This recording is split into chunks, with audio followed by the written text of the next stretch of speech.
Cohen did his testimony the other day, 45, I kind of figured would twist everything that Cohen said, and that's exactly what 45 did. Coming from Washington, assailed by his ex-lawyer at every turn, 45 nevertheless claimed a measure of vindication for Michael Cohen's statement that he possessed no direct evidence of collusion with Russia from his time serving the boss.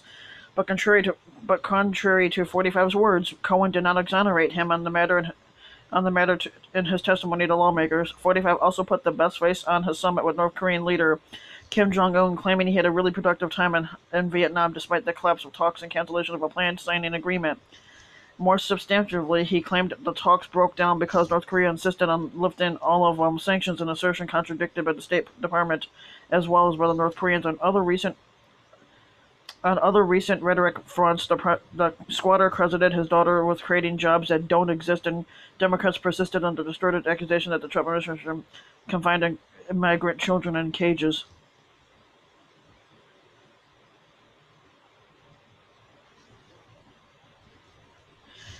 He said, 45 said, oh, that Cohen said no collusion, and I was like, a little impressed by that. Frankly, could have he could have gone all out. He only went about 95% instead of 100. In the Hanoi news conference Thursday, he takes Cohen's. The fact is that he takes Cohen's comment too far. Cohen did not clear his former boss on the question of whether his campaign colluded with Russia to influence the 2006 election, in which, of course, we already know they did. In the course of implicating 45 and other alleged criminal activity, Cohen said he did not witness or know directly of collusion, but I have my suspicions. He didn't say no, none at all. Cohen told lawmakers, so as I stated in my testimony, I wouldn't use the word colluding. Was there something odd about the back and forth praise with President Putin of Russia? Yes, but I'm not really sure that I can answer that question in terms of collusion. I was not part of the campaign. I don't know the other conversations that 45 had with other individuals. There are just so many dots that all seem to lead to the same direction, and the questions that have been raised about whether I know direct evidence that 45 or his campaign colluded with Russia. I do not, and I want to be clear, but I have my suspicions. Jim Jordan, the Republican, to Jim Jordan, top Republican on the House Oversight and Reform Committee. Remember how all this started? The Clinton campaign hired Perkins Coie, law firm who hired Glenn Simpson, who hired a foreigner. Christopher Steele, who put together the fake dossier that the FBI used to get a warrant to spy on the Trump 45 campaign, remarks Wednesday at the hearing with Cohen. The facts: he's repeating a false claim by 45 that Special Counsel Robert Mueller's Russia probe is based on a fake dossier. The FBI's investigation actually began months before it received a dossier of anti-45 research financed by the Democratic Party and Hillary Clinton's campaign. The FBI's probe origins were based on other evidence, not the existence of the dossier, which has not been discredited. Last year, the Republican-controlled House Intelligence Committee found the Russia probe was initiated after the FBI received information related to 45's campaign foreign policy advisor George Papadopoulos, not the dossier. The committee's final report was praised by 45.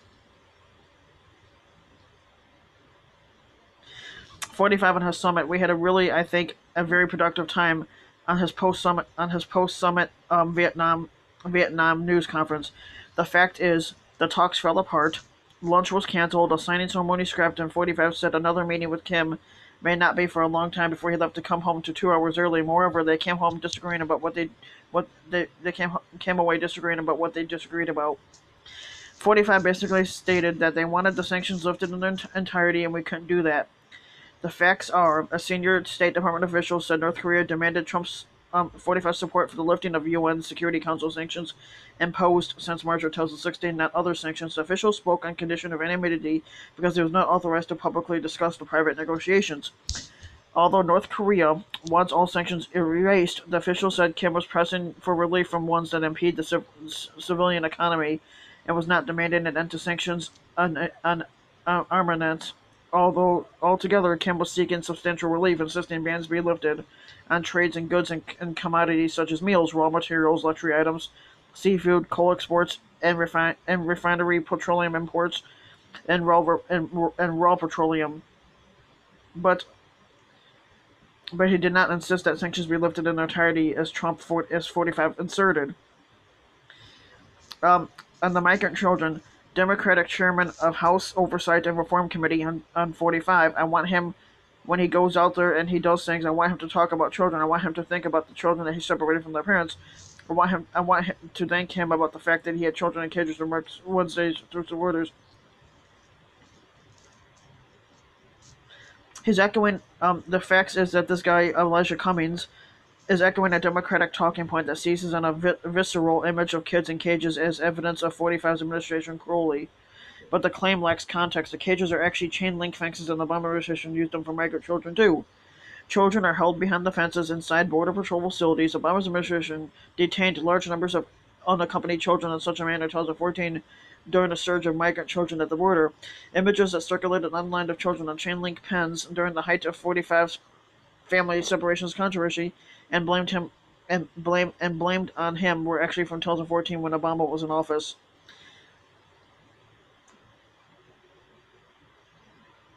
Children are placed in such areas by age and sex for safety reasons and are generally held for up to 72 hours, which is basically 3 days, by the Border Patrol. Then they go into the custody of the Health and Human Services Department and are housed in shelters until they are placed with sponsors in the U.S., as usually parents or close relatives. Some children who are with their families would go into family detention or will be released with their family into the country as their immigration cases play out.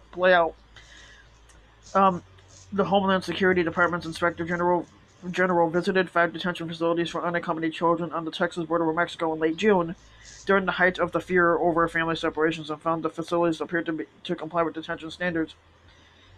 The government watchdog reported that cleanliness was inconsistent, but all the children had access to toilets, food, drinks, clean bedding, and hygiene items. At the height of the family separations, about 2,400 children were separated. Since then, 118 children have been. Immigration officials are allowed to take a child from a parent in certain cases. Serious criminal charges against a parent concerned over the health and welfare of a child or medical concerns. The policy has long been in place and is separable from the now suspended zero tolerance 45 administration policy that saw children separated from parents only because they had crossed illegally. On the border, drugs, 90% of the drugs don't come through the ports of entry. 90% of the drugs and the big stuff goes into the desert, makes a left, and goes where you don't have any wall. This is what 45's remarks were to governors on Monday. The fact is that this is not true. According to federal findings that 45 repeatedly ignores, the majority of drugs crossing the southern border comes in at the port of entry, which he denied, not territory between them. The Drug Enforcement Administration, Customs and Border Protection, and other agencies rely on vast surveillance capabilities, intelligence from informants, and other sources, seizure data, and other evidence to reach that conclusion. On seizures alone, fully 90% of heroin crossing the U.S. borders was intercepted at port of entries and not the territory between them, and similar percentages of other drugs, crystal meth, cocaine, and fentanyl, were also seized at these checkpoints. U.S. officials also say marijuana is an exception, primarily smuggled between entry ports. Trump justifies his declaration of an emergency at the border in part by citing. 45 justifies his declaration of an emergency at the border in part by citing a need to stop drug shipments, most of which, in fact, would not be which would not be impeded by any wall. 45's telling vehicles of drugs invariably make a left after crossing some remote stretch of the border. Customs and Border Protection deploys about 23,000 personnel at airports, land crossings, and seaports, and close to 20,000 between the entry ports. 45 on his daughter wife. 45 says my daughter wife has created millions of jobs. I don't know if anyone knows that, but she's created millions. Last year, my administration created the Council for American Worker and launched the Pledge of American Workers, where we gained commitments from private sector leaders to hire and train more than 6.5 million Americans. Think of it, 6.5, and these are jobs that, for most part, would not have happened. Remarks to governors Monday. The facts is, actually, 45's daughter wife, a White House advisor, did not create any job, nor did the White House Council for the American Worker, which she helps lead, create 6.5 million as Trump suggests. 45 suggested. 45 established the council by executive order in July. It is aimed in part at getting companies to sign on to a pledge to give students and workers more training in the face in and more job training and skills development opportunities in the face of impeding automation. 200 companies have since agreed to the pledge, offering training opportunities that total more than 6.5. but the training opportunities are neither actual job openings nor are they being immediately provided. The White House describes the programs as opportunities over the next 5 years, including apprenticeships and work-based learning, continuing education, on-the-job training, and reskilling. On the fentanyl danger, on 45 on the dangers of fentanyl, a little tiny spoonful can wipe out a state. It's hard to believe it can wipe out an entire state. A spoonful of this stuff, remarks to governors on Monday. The truth is, it can't. Fentanyl can be extremely lethal, because can be extraordinarily lethal as well as addictive. The Drug Enforcement Administration cited evidence in a case last year that 1 gram of fentanyl can kill 300 people to 500 people. The case involved a Belleville, Illinois man convicted in Texas of trafficking nearly 12 kilograms, which is 26 pounds of the drug, which the agency says is enough to kill up to 5.8 million people.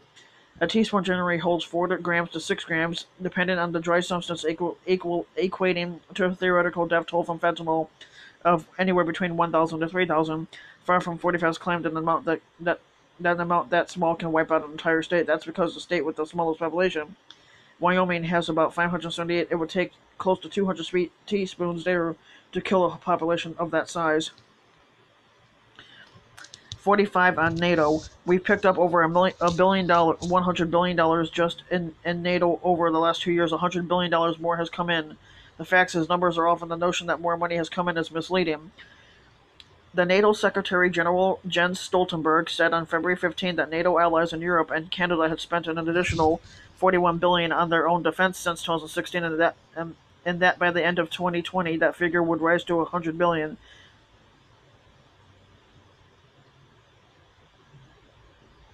Um, and Harry Reid, former Senator Harry Reid, he got thrown out as working hard to put a good spin on his failed career, which was a tweet that 45 sent out Monday. The fact is, Harry Reid wasn't thrown out of office by voters or fellow Democrats or anyone. He announced his retirement. The longtime Senate Democratic leader announced in March of 2015 that he would not seek another term and would retire after 5 terms, citing in part his health. Reid, who was 75, said he would serve out the rest of his term in the Senate, which he did in fact, and then retired in January like he said he was doing. He's now dealing with pancreatic cancer. Um, on the voter fraud, now for years and years, every Republican who dared to call for common sense safeguards for Americans' ballots was demonized by Democrats and their allies. We were hit with left-wing talking points insisting that voter fraud wasn't real, that fraud just didn't happen. The modest efforts to ensure the voters are who they say they are and are voting in the proper place were really some sinister right-wing plot, as you might expect. Now that that an incident of every real voter fraud has become national news and the Republican candidate seems to have benefited, these long-standing Democrat talking points have quieted. Um, the facts is that Bitch McConnell suggested the evidence of the election debacle in North Carolina could have been prevented by every Republican efforts, including his own, to fight voter fraud with voter ID laws, and he blamed Democrats for inaction on the issue. But the Republican drive to require people to show identification when they show up to vote is not on point to what happened in North Carolina. The case of malfeasance involving Republican Mark Harris' congressional campaign in November focused on absentee mail and ballot fraud, not voter impersonation at the ballot box. Voter IDs are powerless to stop mail and ballot fraud. The North Carolina State Board of Elections last month ordered a new election in the district, citing the voting improprieties. According to testimony during a state election board hearing, Harris hired political operative Leslie McCrae Dowless Jr., who collected absentee ballots from voters by offering to put them in the mail. Some of Dowless's associates testified they collected blank or incomplete ballots and forged signatures and filled in votes. For local candidates, Dowless was arrested Wednesday on criminal charges over his collection of absentee ballots. Bitch McConnell was correct that Republicans and Democrats in Congress have debated election security for years. The Republicans' efforts in Congress have centered on voter ID laws, including an amendment McConnell offered in 2007 to require ID to help prevent non-citizens from voting at the ballot box. Democrats have opposed voter ID laws as unnecessarily restrictive for non-whites, the poor, and young people who tend to vote Democratic. The actual number of of election fraud cases is very small, and the type that voter IDs is designed to prevent, voter impersonation at the ballot box, is virtually non-existent.